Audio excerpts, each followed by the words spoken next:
اللہ وبرکاتہ سورۃ الفاتحہ اعوذ باللہ من الشیطان الرجیم بسم اللہ الرحمن الرحیم۔ بچوں، سورہ فاتحہ کے متعلق بتاتی چلوں کہ یہ وہ سورت ہے جس میں تمام بیماریوں کی شفا موجود ہے۔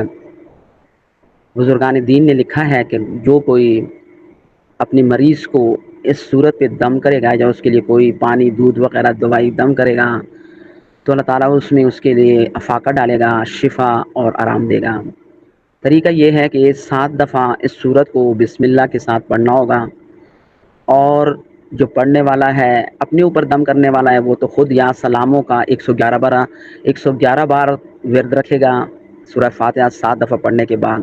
لیکن اگر کوئی کسی اور کو دم کر رہا ہے تو خود 7 دفعہ سورہ فاتحہ پڑھے گا، اور گویا کہ جو جس پہ دم کیا جا رہا ہے اس کو یا سلاموں کا کہے گا کہ وہ یا سلاموں پڑھتا جائے، اور پھر جب اس کو پڑھ لیا جائے تو بچوں درود پڑھ کے پھر دعا کر کے پھر درود پڑھ کے گویا کہ اس مریض کی شفا کے لیے گویا کہ مطلب دعا کرنی ہوگی، اللہ تعالیٰ شفا ڈالے گا۔ جہاں تک اعوذ باللہ من الشیطان الرجیم، یعنی میں پناہ مانگتی ہوں اعوذ باللہ اللہ کے ہاں، من الشیطان الرجیم شیطان مردود کے شر سے۔ کہتے ہیں کہ قرآن میں آتا ہے کہ فائزہ قرأت القرآن فاستعذ باللہ من الشیطان الرجیم، کہ جب بھی تم قرآن کی تلاوت کے لیے بیٹھو تو ضرور اعوذ باللہ من الشیطان الرجیم پڑھا کرو تاکہ شیطان کے بہکاوے سے بچ سکو۔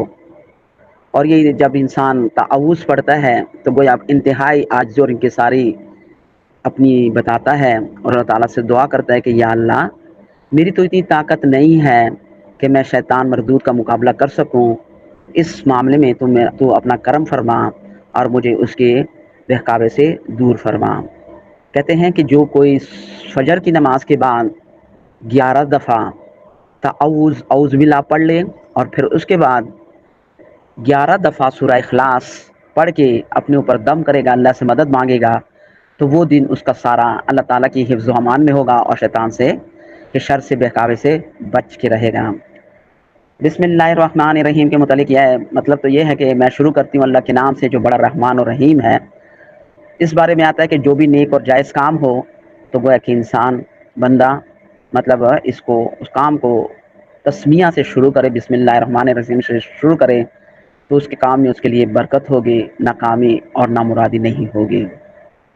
صحیح ہے بچے، آگے پڑھتے ہیں۔ الحمد، ال کا مطلب ہے ساری کی ساری، حمد کا مطلب تعریفیں، خوبیاں، صفات، یعنی ساری تعریفیں للہ، اللہ کے لیے ہیں۔ اب دیکھیں سٹارٹ میں پہلے لفظ سے اللہ تعالیٰ نے گویا کہ جو ہمارے اندر ایک بری خصلت ہے تکبر کی، اس کو ہٹانے کے لیے اللہ تعالیٰ نے ہمارے ذہن میں یہ پوائنٹ رکھنا چاہا کہ کہیں جو میری طاقتیں تمہارے پاس ہیں مال کی صورت میں، جسم کی صورت میں، خاندان وغیرہ وغیرہ کی صورتوں میں ہے، یہ میری طرف سے ہے، اس میں کہیں گویا کہ تو غرق نہ ہو جائے اور میرے دین کو چھوڑ نہ دے۔ مطلب یہ ہے کہ ساری طاقتیں میری ہیں۔ اسی ایک لفظ سے گویا کہ اللہ تعالیٰ نے ہمیں اچھی طرح جھنجھوڑ دیا ہے، اور تکبر سے مراد صرف پاؤں پہ پاؤں رکھنا اور صرف وغیرہ وغیرہ سوٹیڈ بوٹیڈ ہونا مراد نہیں ہے۔ جو دین کو چھوڑتا ہے، جو دین کو سیکھتا نہیں ہے، وہ گویا کہ متکبر ہے۔ اسلام دین شرع میں یعنی جو دین سے لا علم ہے گویا کہ وہ متکبر ہے۔ جو دین سیکھنے کی کوشش نہیں کرتا یا سیکھے ہوئے پہ عمل نہیں کرتا وہ گویا کہ متکبر ہے، اور تکبر کی سزا اللہ تعالیٰ خود دنیا میں انسان کو دیے ہوئے ہے کہ اس کو جیتے جی جہنم میں جھونک دیتا ہوں۔ اللہ استغفر اللہ۔ اچھا جی، ساری کائنات کی طاقتیں اللہ کی ہیں، چاہے وہ تخلیق ہے، چاہے وہ علم ہے، چاہے وہ جو بھی چیزیں اللہ کی ہیں۔ رب العالمین پالنے والا ہے تمام مخلوقات کو، عزت دینے والا، بیماری دینے والا، شفا دینے والا، ساری طاقتیں اللہ کی ہیں۔ لیکن اللہ نے کائنات کو اسباب کے ساتھ جوڑا ہے، اللہ نے کائنات کو اسباب کے ساتھ جوڑا ہے، یعنی کام بگاڑنے والا بنانے والا اللہ ہے، لیکن اس سلسلے میں ہمیں اسباب کا مطلب سکھایا گیا کہ اسباب کے ذریعے سے ہم اپنا آپ مطلب مدد لے سکتے ہیں، آگے اس کی وضاحت آتی ہے۔ تو گویا کہ اللہ تعالیٰ رب العالمین ہے، پالنے والا ہے، رزق روزی دینے والا ہے۔ باقی جتنے بھی عزتیں ہیں، سکون، راحت، اولاد، علم، ماحول، سارا کچھ یہ اللہ تعالیٰ کی نعمتیں، طاقتیں ہیں، رزق ہے جو اللہ تعالیٰ کی طرف سے ہمیں ملتا ہے۔ الرحمن الرحیم، بڑا مہربان اور رحیم ہے۔ کہتے ہیں کہ رحمان جو ہے، اللہ تعالیٰ کی رحمانیت کی صفت جو ہے وہ دنیا میں سب کے لیے ہے، چاہے وہ کافر ہے چاہے مسلمان ہے، لیکن رحیم جو ہے وہ صرف آخرت میں مسلمانوں کے لیے اللہ کی یہ صفت کار فرما ہوگی، کافر کے لیے رحمت نہیں ہوگی۔ دنیا میں تو اس کی رحمانیت جیسے رزق، نوکری وغیرہ، جتنی بھی چیزیں ہیں، عزت وغیرہ، ان کے پاس بھی اللہ تعالیٰ کی طرف سے رحمانیت کی وجہ سے ان کو مل رہی ہوتی ہیں، لیکن اگر ان کی کفر پہ موت ہوتی ہے تو رحیم، رحمت کی جو صفت ہے، اللہ تعالیٰ کا کرم ہے، اللہ کی جو طاقت ہے، اس سے صرف مسلمان جو ہوں گے ان کو فائدہ ہوگا۔ اس کے علاوہ دیکھا جائے تو ماں باپ جو ہیں، والدین جو ہیں، بچوں کے لیے مطلب بہت ہی انتہا یعنی مہربان ہوتے ہیں، لیکن اگر اللہ تعالیٰ کی ذات کو دیکھا جائے تو وہ والدین سے 70 ماؤں سے بڑھ کر گویا کہ محبت کرنے والا ہے۔ تو بہت ہی افسوس کی بات ہے، بدبخت ہے وہ انسان جو اس کریم اللہ کو گویا کہ اس کی نہیں مانتا اور اس کے خلاف کرتا ہے۔ تو گویا جس کی رحمانیت، جس کی مہربانی 70 ماؤں سے بڑھ کر ہے، اور اس اللہ کی وہ نہیں مانتا، تو گویا بہت ہی بدبخت اور بدقسمت ہے۔ مالک یوم الدین، بادشاہ ہے دن کا، یوم روز، دن، دین کا مطلب ہے فیصلے کا دن، جزا و سزا کا دن، قیامت کا دن۔ یعنی دنیا کی حد تک تو ہر کوئی کسی نہ کسی حد سے وہ ہے، بادشاہ ہے، کوئی دکان کا بادشاہ ہے، مالک ہے، کوئی گھر کا مالک ہے، وغیرہ وغیرہ حیثیات سے ہم ملکیت میں دنیا میں ہیں، لیکن آخرت کے دن میں صرف اور صرف اللہ ہی کی بادشاہت، جزا و سزا کے سلسلے میں اور فیصلے کے سلسلے میں اللہ ہی کی بادشاہت ہوگی۔ ایاک نعبدو، ایا کا مطلب صرف، خاص، کا تیری، خاص تیری، نعبدو ہم عبادت کرتے ہیں، و ایاک اور خاص، ایا کا مطلب خاص، کا تیری، اور خاص تیری، نستعین ہم مدد آتے ہیں، خاص تیری مدد مانگتے ہیں۔ تو گویا کہ یہاں پہ حالانکہ ایک ایا کا بھی کافی تھا، لیکن چونکہ اللہ تعالیٰ یہاں جو تکرار کر رہا ہے، تکرار سے گویا کہ اللہ تعالیٰ کی مطلب کوئی فضول وہ نہیں ہے۔ اللہ تعالیٰ نے جو بھی قرآن میں اس قسم کی آیات کا جہاں بھی تکرار کیا ہے، اس میں کوئی نہ کوئی فلسفہ، کوئی نہ کوئی حکمت موجود ہوتی ہے۔ جیسے میں نے پچھلی قرآن کی صورتوں میں آپ کو بتایا تھا کہ جو آیت بار بار دہرائی جاتی ہے، اس کا مطلب تاکید اور پابندی ہے، وہ کہ اس حکم کا پورا کرنا انتہائی ضروری ہے۔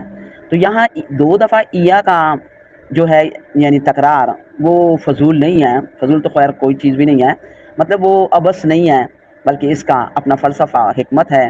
وہ یہ کہ اللہ تعالیٰ یہاں پہ عبادت کو اور مدد کو دونوں کو الگ الگ بتانا چاہتا ہے۔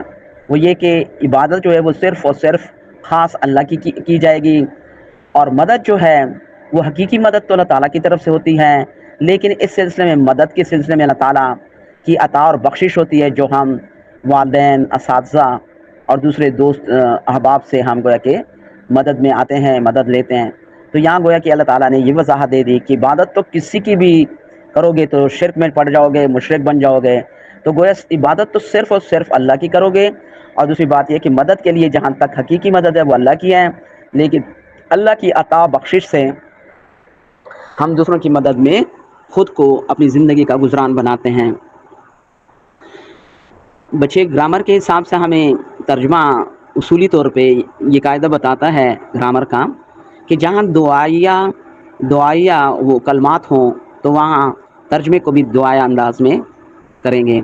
یعنی ہم کہیں گے کہ یا اللہ ہم تیری ہمیں یہ توفیق دے کہ ہم تیری عبادت کریں اور تجھی سے مدد مانگیں، یعنی دعا کے انداز میں ہم اس کا ترجمہ کریں گے۔ آگے بھی ہے، مطلب اس کا بھی پھر بعد میں بتاؤں گے۔ یعنی یا اللہ تو ہمیں توفیق دے کہ ہم تیری عبادت، صرف تیری عبادت کریں اور صرف تجھی سے مدد مانگیں، اور تو ہمارے لیے مدد کے ذریعے، وسیلے، اسباب کو اس میں آسانی بنا دے۔ اہدنا الصراط المستقیم، اہد کا مطلب ہوتا ہے دکھا، چلا، نہ ہمیں چلا، ہمیں دکھا۔ اب یہ اوپر جو ہم نے اللہ کو کی ذات کی معرفت لے لی کہ وہ الحمدللہ ہے، رب العالمین ہے، الرحمن الرحیم ہے، مالک یوم الدین ہے، ایاک نعبد و ایاک نستعین، ایاک نستعین ہے. تو گویا یہ تو ہم نے دین اسلام کا اللہ کی ذات کے متعلق گویا کہ عقیدہ لے لیا. اب ہمیں اس پہ توفیق مانگنی ہے اللہ تعالیٰ سے کہ راستہ تو نے دکھا دیا، اب اس کی ہمیں کیا کر دے، ہدایت دے دے، ہمیں اس کی توفیق دے دے اس پہ چلنے کی. اہدنا الصراط المستقیم، صراط کا راستہ مطلب راستہ، مستقیم کا مطلب سیدھا، یعنی ہمیں سیدھے راستے پر تو چلا. دعا سے کریں گے یا اللہ تو ہمیں سیدھے راستے پہ چلا. اب کیا ہے سیدھا راستہ؟ خود ہی قرآن آگے بتا رہا ہے، صراط الذین انعمت علیہم، راستہ ان لوگوں کا جس پر تیرا انعمت، انعام کیا تو نے، علیہم جن پر. قرآن بتاتا ہے کہ تو دعا کرو کہ اللہ تعالیٰ تو ہمیں سیدھے راستے کی توفیق دے، اور راستہ ان لوگوں کا جن پر تیرا انعام ہوا ہے. انعام کن لوگوں پہ ہوا ہے؟ انبیاء، شہداء، صدیقین اور صلحاء. وہ کہ یہ سورہ نساء کی آیت نمبر 69 میں مطلب اس کا ذکر آیا ہوا ہے، آپ دیکھ سکتے ہیں. بہرحال تو اس کے علاوہ آگے جو ہے اللہ تعالیٰ فرماتا ہے، مطلب 69 میں یہی جو میں نے ابھی ترجمہ بتا دیا ہے کہ یہ لوگوں کون کون ہیں جن پہ انعام ہوا ہے. وہ انبیاء ہیں، شہداء، وہ صدیقین ہیں، شہداء ہیں اور صالحین ہیں. غیر المغضوب علیہم ولا الضالین، اور نہ چلا، غیر کا مطلب نہ، اور نہ چلا مغضوب لوگوں کے راستے پر، اور نہ ان لوگوں کے راستے پہ جو گمراہ ہوئے. مغضوب تفاسیر میں آتا ہے کہ یہودی مراد ہیں، ضالین سے نصارہ مراد ہیں، لیکن تفاسیر میں یہ بات بھی آتی ہے کہ صرف یہود و نصارہ مراد نہیں ہے، بلکہ ہر وہ کوئی جو اللہ کی ذات کا منکر ہے، جو نبی کی نبوت کا منکر ہے، نبی صلی اللہ علیہ وسلم کی نبوت کا منکر ہے، قرآن کے نزول کا منکر ہے. تو یہ سارے کافر جو ہیں یہ مغضوب اور ضالین ہیں. ان سب سے گویا کہ اللہ تعالیٰ سے دعا ہے کہ یا اللہ تعالیٰ تو ہمیں ان سے بچائے رکھنا، اور اپنے انعام یافتہ لوگوں کے راستے پر چلنے کی توفیق عطا فرما. تو وہ ترجمہ بھی یوں کریں گے. پہلے یہی تھا ایاک نعبد، ایاک نعبد، یعنی ہم یا اللہ تو ہمیں اپنی عبادت والا بنا دے، اور اپنی ذات سے مدد والا بنا دے، اور اس ذریعے میں اس سلسلے میں ہمارے لیے اسباب میں آسانی بنا دے، ہمیں سیدھے راستے پہ چلا. دعائے انداز میں پڑھیں گے. اور ان لوگوں کا راستہ جس پہ تیرا انعام ہوا ہے، مثلا جو ہیں وہ آپ ذہن میں رکھیے گا. اور نہ ان لوگوں کے راستے پہ چلانا، ان لوگوں کے راستے سے بچائے رکھنا جس پہ تیرا غضب ہوا ہے اور جو گمراہ ہوئے، یعنی ہر وہ کافر جو یا اللہ تیری ذات، تیرے نبی، تیرے قرآن کا منکر ہے، اس کے راستے سے ہمیں بچائے رکھنا. آمین. آمین کے لیے بچو مراد یہ ہے کہ جو بھی آمین پڑھتا ہے گویا کہ اللہ تعالیٰ اس کی کیا ہے، دعا قبول کرتا ہے. جو اس نے مانگی ہوتی ہے اس کی دعا کیا ہوتی ہے، قبول ہوتی ہے، اس میں برکت آتی ہے. ٹھیک ہے بچوں، الحمدللہ ثم الحمدللہ، سورت ختم ہو گئی. اسی کے ساتھ پورا قرآن